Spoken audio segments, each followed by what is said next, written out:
Hello everyone, welcome to my channel. I'm your host Tony Coleman, and today I'm going to give a quick unboxing of the Moto G Play 2024 phone that I got from TracFone through a QVC offer. First time I'm showing you basically this picture that's on my screen. That is how the box I received came. Pretty banged up, everything inside was pretty heavily damaged. The deal I got had two phones. Both of the boxes were completely mangled like this. But luckily the phones inside were not destroyed or damaged because of the good packaging that the TracFones typically have. So, wanted to show you that. The deal I also got came with two power banks. They were low grade in my opinion. I think they were only like 5,000 milliamp or something, but came with two of those. The two phones. It had two car chargers as well, which weren't very good car chargers. They're very cheap, low powered, and they're hard lines so that you cannot pull the cable from the actual charging piece itself.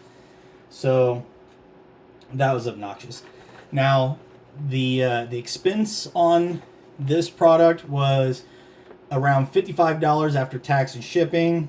It also comes with 1 year service on each of the phones, and I believe they have 1,500 minutes of talk, 1,500 text messages, and I want to say maybe like 1.5 gigabyte of data. Not a whole lot for that because that's for the whole year, not per month.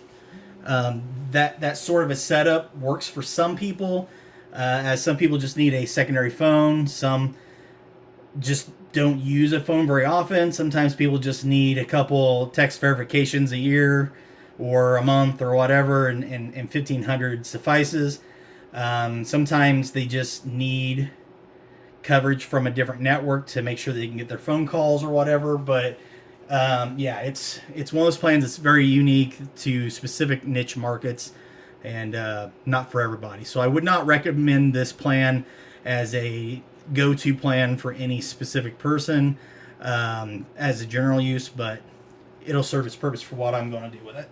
So I've already cut open the security portion here. When you pull out the phone, it's pretty straightforward. The typical quick start guide, which tells you the obvious stuff like where the power button is, the charging cable, where it goes. I mean, if you don't know where that is by now with a cell phone, you probably shouldn't have a cell phone. The start here, which tells you basically how to activate your service, has your serial number, your SIM card number, all there, because you're going to need your serial number, which is the same thing as your IMEI for activating. With TracFones, you have to have service activated on the phone for 2 months, basically 60 days straight, in order for them to unlock it for other carriers. Since this came with a year plan, that shouldn't be an issue, but some people want to know that. About your phone, again, almost everything that this has in here should be common sense for people nowadays. Standard USB-C to USB-A charging cable. You got your SIM card tray removal tool. Underneath the phone, you got your terms and conditions of service, yada yada yada. Nobody reads it, but they should. And then you have the phone itself, and it comes with this peel off sticker on the front here. And then you got one over both the cameras. And that's pretty much it for the packaging. I will say that even though it's basic packaging that isn't anything to brag on. It suffices. So it's the typical Motorola blue metallic sheen. Trying to get it on the reflection there for you to see. It's about the size of the Motorola Edge 2024, which actually I can show you side by side here. So literally about the same size. I'll turn it on.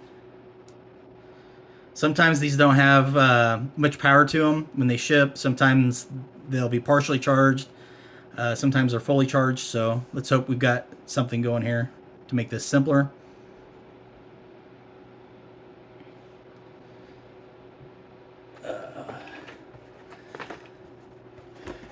Just for those who don't know, it does have a 50 megapixel camera and an 8 megapixel front facing camera. They say battery talk time is up to 46 hours. We all know how that really goes. It's only got 64 gigabyte of internal memory, which means I would basically label this as the bare minimum for modern day smartphones. As far as storage space, the screen is about 6.5 inches, and it does not have the rounded edges like the Motorola Edge does. But yeah, pretty straightforward. USB-C's on the bottom, which is becoming pretty typical. You got your headphone jack at the top, SIM card tray on the other side, opposite of the buttons. The power button isn't as pronounced as the volume ones, which I kind of like because it makes it easier for you to not look at it and still be able to identify which button's what. But typical startup screen, hi there, start, connect to Wi-Fi. It'll look for different Wi-Fi connections. I'm going to set it up on, I will use this one. All right. Getting phone ready. You're going to see that it walks you through pretty much the same standard Android setups. This is the privacy stuff from Motorola specifically. Basically, it's asking permission in order to share all your information to them. They say it's to improve products, but we all know what that really means. Enhanced device support really doesn't do much. Smart updates, I would say no, because it says automatically download and install security updates and bug fixes over Wi-Fi. You can manually do that yourself. I would advise turning it off in general, just so that you can research the updates before it happens. There are some phones that get bricked or have major problems, so I always recommend turning it off just so that you can make the educated decision before you do it. So then accept and continue. Obviously, everybody reads the terms and conditions that was linked down there before just accepting them blindly. But we all know you've already purchased the phone. The odds of you getting your money back is slim to nil if you don't agree. So you're kind of forced to just agree to it. So getting the phone ready. It's going to sit here and just do these squigglies for a while.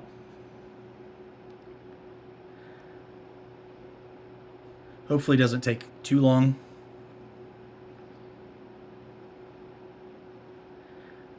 It will depend on not just the phone speed itself, but also Wi-Fi and mobile networks, because it's going to try and attach. Now, I've already got this SIM card activated. I did that in advance. It's not necessary to set it up as long as you have Wi-Fi internet, but I also wanted the Wi-Fi on so that I didn't waste what little data comes with this phone plan just for setting up the phone. Because we all know that most phones are out of date by the time that they ship, and so I'm pretty sure that Google Play will probably have quite a few apps that it wants to update, and I don't want again, waste what little mobile data comes with this plan just for updating a generic phone. All right. Since I'm not copying any of my personal phone's data over, I'm going to skip and say do not copy. I have done that process with my Motorola Edge. It's pretty seamless, but it's pretty typical of any other Android to Android these days. So I wouldn't say there's anything that stands out or really needs shown for that. So now checking info. It's probably going to prompt me. Yep, there it is. Prompt me for my Gmail account. I'm going to skip that this time because I can add that here in a little bit. It's not necessary for showing you the rest of the functionality of the phone. If I did put it on there, there's probably going to be a lot of updates that it's going to try to run through before I'll be able to do anything.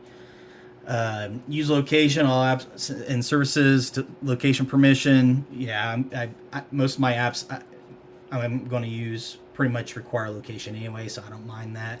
Allow scanning. That's just basically them saying anything that we think is fraudulent or doesn't adhere to the Play Store settings, whatever, that they'll flag them.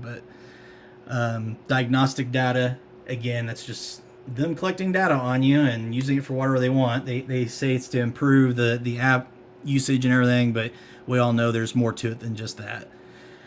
Install updates and apps. It's just basically getting permission to not use the same old stuff. So you can kind of do that yourself. Set pin. I don't need to set a pin on this device. It says review additional apps, but it doesn't really give you a choice of deselecting them. It just says included. Why it wasn't already pre-installed, I don't know. But they're not really giving you much of a choice in the process. So now getting the phone ready.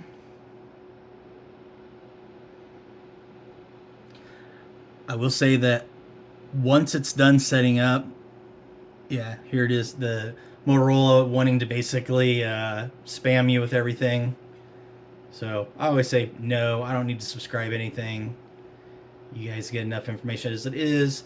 The TracFone wireless device pulse terms and conditions. Basically, it's wanting access to your personal data on your device, and then collect network data to improve your service. Again, they're just taking diagnostic information, and it kind of spies on you. I hate to use the word spy because it's not necessarily them trying to invade your privacy, but they kind of are tracking all the usage in your area and basically getting free diagnostics for their own services, really, because they're wanting to see how well their towers are performing at the cost of your data. So I always turn that off. There's several companies that will actually pay you to run apps for it. Why give it away for free? Now, this is lock screen reimagined. It's basically so that they can spam the crap out of you on your lock screen instead of when you open it. I don't want live updates on there. I will open my phone when I want to see them. No, I don't want to try at a glance. Then navigation style. I still prefer buttons. On my Pixel 6a, I use gestures, and it works okay. It's just that if you're doing a lot of games and stuff or anything, a lot of times those gestures can interfere with them and then close out your apps and stuff. So I don't like turn it on anything that doesn't require a lot of navigation. Now, here's some generic apps they're trying to suggest that I install. I don't need them to suggest apps. I really don't want any of that. So I'll disable it. But you will find that there are several Motorola apps already pre-installed, and will update. Right now, it's not showing them, but usually right after you get your Play Store and all that set up, Moto, like these apps here are Motorola apps. A lot of those will try to download other apps that they are suggesting for you. Usually it's games, and sometimes it's things like Pinterest and such. Every phone from every manufacturer um, that's tied to a carrier, like in this case, TracFone owned by Verizon, they try to push out apps on their network to try to get you to use it more, especially to use up data. That way they can charge you more for more data, so on and so forth. Um, they all use different apps to run in the background that you don't even necessarily know is running just to push more apps to you. So depending on what phone model you got, there's an app that you'll probably have to track down by going through your settings and looking at all the apps that are running and manually shutting them down. I can't remember off the top of my head which one's Motorola, but I'm sure you could Google it and it'll pull up, all the suggestions on the search bar. But yes, after I attach this, eventually there will be some games just, randomly install themselves on here, and I'll have to manually go through and uninstall them, and then remember which app it was that Motorola uses to do that with, and then just disable it. But it's a pretty decent little phone. For a budget phone, it's definitely a good buy. I personally wouldn't buy this as my main phone because 64 gigabyte of internal storage these days is getting on the low end. Just making a few high definition videos on it will eat up a large chunk of that anyway. If you save a bunch of pictures and stuff, you're going to be deleting a bunch or saving them offline, which eats up more of your internet bandwidth. That, depending on what um, your data plan is, you may end up using it all up just for stuff like that. Um, it might force you to be on Wi-Fi all the time, which kind of defeats the purpose of mobile data if you're always on Wi-Fi. So it just depends. It all comes down to how you use it. But like if you just had a kid needing a cheap device, like this is a no-brainer to give them. Um, yeah. So all your model stuff. It does come with Android 14, but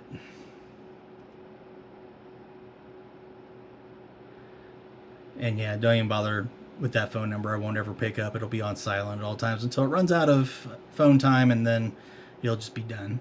But that's as simple as it is. It does have the memory boost option, which the RAM boost, I believe, was down. Oh, it's under performance.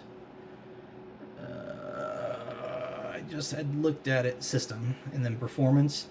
So turn the RAM boost on, and it gives options of 1, 2, or 4 gigabyte of additional RAM, but it's not real RAM. It's just basically internal memory being used as temporary memory. So I like doing that because it does help if you've got a lot of apps running, for the purpose of speeding things up, especially if there's anything that doesn't really have to be high performance, but you just want it running. I kind of like that. So got any questions about the phone, feel free to drop it in the comments section down below. There's usually somebody that's got a question about it specifically. There's only so much that you can really get into for reviewing it without fully using it for a while, but if there's something specific you want to know, I'd be more than happy to take a look and answer the question for you. So as always, please share the content with other people, like, subscribe, and hopefully I see you or hear from you in some of the other videos I make as well. So that's all I got for today. Until next time, have a good one.